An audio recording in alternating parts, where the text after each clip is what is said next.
आपनो जिला शिक्षण અને તાલીમ ભવન દાહોદના જે જોહાર આપણી ભારતીય ભાષાઓ છે અને ભારતીય ભાષા અનેક પણ એનો ભાવ છે એ એક છે, કારણ કે આખા ભારત દેશની ઘણી બધી ભાષા બોલાય અને એમાંની એક ભાષા અને બોલી એ આપણા દાહોદ જિલ્લામાં બોલાય છે અને એ છે એ ભીલી ભાષા તરીકે ઓળખાય છે, બીજી બોલી તરીકે ઓળખાય છે અને અહીંયાના જે બાળકો છે, વાલીઓ છે, એમનો વસ્ત છે એ ભીલી ભાષામાં બોલાય છે અને એનો જે ભાવ છે એ ભીલી ભાષામાં રજૂ થાય છે। ત્યારે એના ઘરના જે વાસણો છે, ઘરના જે રાસુ છે એને રાસુ કહેવાય છે અને એ પછી ઘરમાં ખેતી કરવાના વાસણ હોય એને પણ રાસુ કહેવાય, ઘરમાં શાકભાજી રાંધવાના વાસણ હોય એના પણ રાસુ કહેવાય છે। તો આ રાસુ છે અને વાસણ છે એને રાસુ તરીકે ઓળખવામાં આવે છે। તો આ જુદા જુદા રાસુ છે, આ હાંડલી છે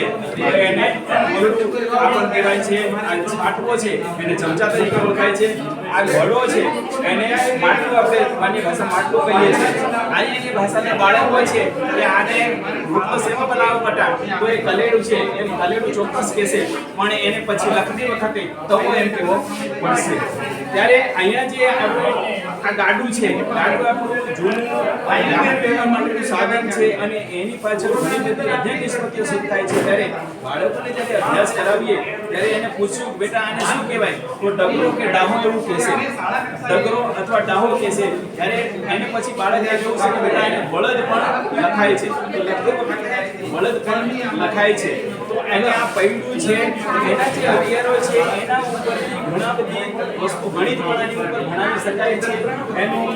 વ્યાજ છે એનું એ ભણાવી શકાય છે, એનું માપ આપી શકાય છે, એ રીતે ગણિત પ્રણાલી ઉપર ભણાવી શકીએ છીએ। તો આપણે ડાયટે પણ ભીલી ભાષાના જે બાળકો માટે અહીંયા આંગણવાડીના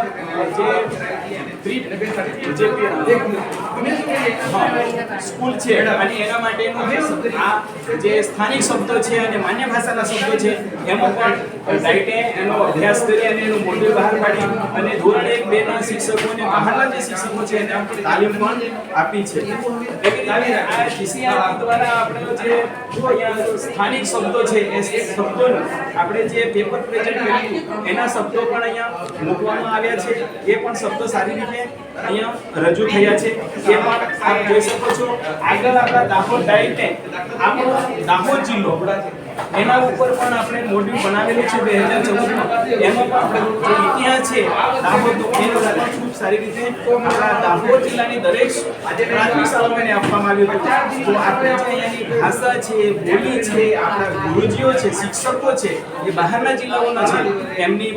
સ્થાનિક બોલી જાણે અને પછી માન્ય ભાષામાં જે બાળકોને અભ્યાસ કરાવે એના માટેનો આ ડાયટેસ સ્પેશિયલ સ્કૂલ છે, એને જાણવા માટે સ્થાનિક જે જગ્યાએ છે એ કામનું છે। તો બાળકો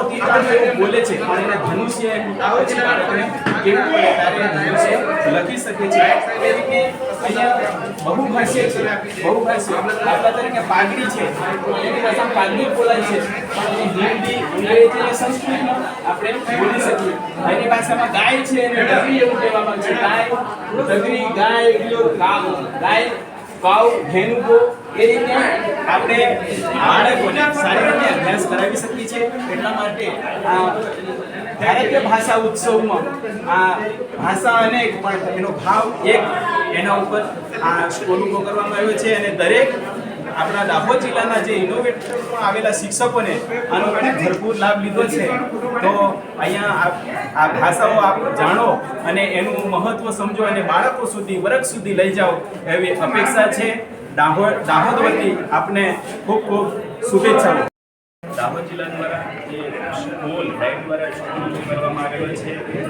ભાષા અનેક અને ભાવ એક અને એની જે મુલાકાત છે અને મુલાકાતે આપણા ડાયટ રોજની મેડમ આવ્યા છે, તો એમની પાસેથી એમનો પ્રતિભાવો જાણીએ કે આ સ્કૂલ છે એ કેટલું ઉપયોગી થશે। બેન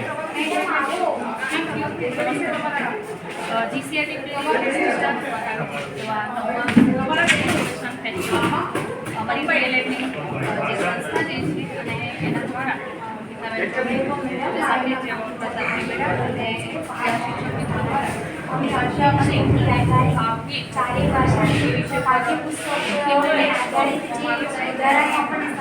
ચોક્કસ દાહોદ જિલ્લાની 8મી સ્થાનિક પોલીસ છે એની અંદર બીજા જે બહારના જિલ્લાઓના પોલીસમાંથી આવે છે ત્યારે અહીંના જે સ્થાનિક બાળકો છે જે લોકલ પોલીસ આવા બાળકોની સાથે જ્યારે શિક્ષણ કાર્ય કરવાનું થાય ત્યારે સ્વાભાવિક છે કે એ બહુ સારી રીતે કદાચ એ સમજી ના શકે અને એના માટે આ જે સ્ટોલ છે અથવા તો આ વિષય છે એના સંદર્ભમાં અહીંયા સિંધી ભાષાને પણ આપી છે સાથે જ અહીં જે સ્થાનિક જે સવાલ છે એના માટે મોડ્યુલ પણ બનાવવામાં આવે છે સ્થાનિક બોલીના સાથે શિક્ષા પોર્ટલ જે છે એની અંદર પણ વિચાર પ્રસાર થાય એના માટે પણ આ સ્થાનિક બોલીના સંદર્ભમાં એ કોર્સ મૂકવામાં આવે છે અને એની સાથે અત્યારે આજે સ્ટોલ મૂકવામાં આવે છે ત્યારે બહારના આવેલા જિલ્લાના જે શિક્ષકો જે છે એ આપણી પોતાની ભાષા અનેકવિધ અને આપણી જે ભારતીય સંસ્કૃતિ જે છે એ પ્રમાણે વિવિધતામાં પણ એકતા એ સંદર્ભમાં એનો જે ભાવ જે રહેલો છે જે એક જ છે અને એના દ્વારા એકતાની ભાવના વિકસિત થાય એ બહુ જરૂરી છે અને એનો હેતુ પણ અહીંયા સર થયેલો જોવા મળે છે બહારના જિલ્લાના જે શિક્ષકો જે છે એ સારી રીતે એ શબ્દો જે છે એને ઓળખી શકે સમજી શકે અને તો જ એ શિક્ષણનો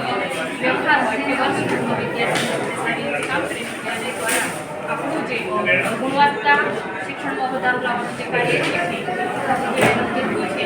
અને જે શૈક્ષણિક અધ્યયન જે નિષ્પત્તિ જે છે એ સિદ્ધ થાય એના માટેનો પ્રયાસ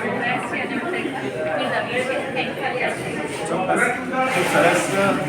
આપણો જે આજે સ્કૂલ છે એ આપણા દાહોદ જિલ્લાના કામ કરતા શિક્ષકો અને બાળકો માટે ખૂબ જ ઉપયોગી થશે કે ઓનલાઈન પણ આનો અભ્યાસ કરવામાં આવી રહ્યો છે અને જે મોડ્યુલ છે એ પણ દરેક શિક્ષકને મળી જશે તો દરેક શિક્ષકો એનો અભ્યાસ કરે અને બાળકોને એના ચોક્કસ નિર્ણય સુધી ચોક્કસ એના હેતુ સુધી એની અધ્યયન નિષ્પત્તિ સુધી લઈ જાય એવી અપેક્ષા. આભાર.